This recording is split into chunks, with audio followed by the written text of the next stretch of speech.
ఈరోజు మనము సత్యసాయి జిల్లా టిఎన్ పాలెంలో అయితే ఉన్నాము. ఇక్కడ ఈరోజు మన శ్రీనాథ్ అన్న మనందరికి డిన్నర్ ఇచ్చినాడు. స్వామి ఇక్కడ వెంగళూరు స్వామి చాలా ఫేమస్. స్వామి అన్న వాళ్ళ ఇంటిల్పు దేవుడు కాబట్టి ఏదో ముక్కుబడి ఉంటే మన టీం అందరూ ఇన్వైట్ చేసినాడు. ఏదో మేకపోతే పొట్లైనా పొట్లి కోసినాడంట. సో వెనక పక్క కనపడుతుంది కదా, ఈ గుడి వచ్చేసి పూర్వకాలం పెద్దోళ్ళు చెప్తా ఉన్నారు, ఇక్కడ ముందు వెంకటేశ్వర స్వామి ఉండేవాడు అని చెప్పేసి.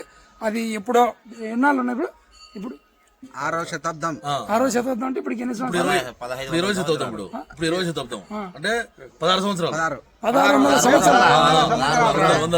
1600 సంవత్సరాల కిందది బ్యాక్ సైడ్ గుడి ఉంది కదా. ఈ గుడి మనం మామూలుగా ఒక ఇల్లు కడితే మినిమం ఒక 100 సంవత్సరాల్లో మధ్యలో పడిపోతుంది. అట్లాంటిది 1600 సంవత్సరాలు అంటే అప్పట్లో కాంట్రాక్టులు కావచ్చు, వర్కర్లు కావచ్చు, ఎంత బాగా పనిచేసేవాళ్ళు, ఎంత మంచి మెటీరియల్ వాడతారని అర్థం చేసుకోండి. ఇప్పుడు మన వాళ్ళకి ఎవరికైనా కానీ కాంట్రాక్ట్ ఇచ్చే ఇన్ని సంవత్సరాలు చదువు, లేకపోతే నిమ్ములు గోడ తట్టడం, లేకపోతే స్లాబ్ లీక్ కావడం, అది గవర్నమెంట్ ఆఫీస్ అయినా సరే, మన సొంత ఇల్లు అయినా సరే, ఎవరైనా సరే ఎవరికైనా అప్ప చెప్తే అట్టుంటాయి.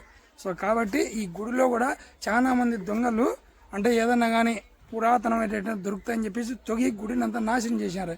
ఎట్లా అంటే అట్లా మనం ఇన్స్టాగ్రామ్లో, యూట్యూబ్లో చూస్తుంటాం, కొంతమందిని పాత గుళ్ళను మళ్ళీ రీమోడల్ చేస్తా ఉంటాం అని చెప్పేసి. సో అలాంటి వాళ్ళు ఎవరన్నా ఉంటే మా టీం అంతా కూడా హెల్ప్ చేస్తారు. అలాంటి వాళ్ళు రాండి ఈ గుడిని మళ్ళీ రెడీ చేద్దాము. సో ఇంకొక ముఖ్యమైన విషయం ఏంటంటే, ఈరోజు డిన్నర్కి వచ్చినాం కదా, మన చంద్రన్న ఈ మంచి అసలు చికెన్లు కానీ మటన్లు కానీ ఏంటి తినరు బాయిల్లో. ఎందుకంటే ఏంటంటే స్వామి బాపనాయన కాబట్టి తినడు, ముళ్ళన్న తినడు. శనివారం తినను. శనివారం ఒకటేనా ఏమన్నాయా? సోమవారము, బేసవారము, శనివారం తినను.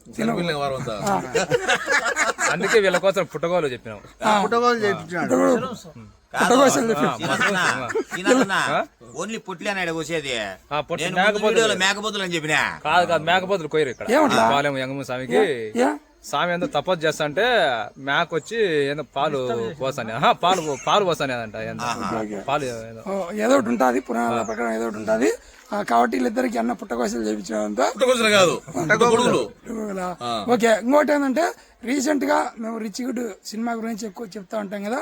ఆ సినిమాలో ఏది మాది వెంకన్నపాలెం ఈ ఊరు పేరే పెట్టాము. వెంకటేశ్వర స్వామి ఆశీస్సులతో మనం వెంకన్నపాలెం అని మన సినిమాలో పెట్టినాము. సో మన సినిమా సక్సెస్ కావాలనే ఒక ఉద్దేశంతో కూడా ఇక్కడికి వచ్చాము. సాంగ్ కూడా రిలీజ్ అయింది, పచ్చని పల్లెల్లో అనేది. చాలా బాగా మంచి రెస్పాన్స్ వచ్చింది. పల్లెటూరు వాళ్ళకు బాగా తొందరగా ఎక్కేసింది అది. సో కాబట్టి మన వాళ్ళు ఎవరన్నా ఉన్నా కూడా ఆ సాంగ్ కొద్దిగా ఇంకొంచెం మందికి రీచ్ అయ్యేలాగా చూడండి. ఎప్పుడు వచ్చాము ఆ సినిమా? నెక్స్ట్ మంత్ అనుకుంటున్నాము, జనవరిలో అనుకుంటున్నాము. అప్డేట్ తొందరలో ఇస్తాము. సో ప్రతి ఒక్కరు కొంచెం చూసి ఆదరిస్తారని మనస్ఫూర్తిగా కోరుకుంటున్నాం. ఏ శ్రీనాథ్ మనకన్నీ రెడీ చేసినాం, వల్ల అన్ని రెడీ అయినాయి మొత్తం. పాట పాడుతున్నాడు ఇప్పుడు పాడేది లేదు. ఇప్పుడు అది పాట పాడితే మళ్ళీ పాట పాడతాడు. పాట పాడతాం. ఇప్పుడు చిక్రీకి డాన్స్ చేస్తావా? వేసేదే రోంత ఒక అమ్మకు ఒక అర్ధ గంట టైం తినేసి చేద్దాం. ఓకేనా? బాయ్.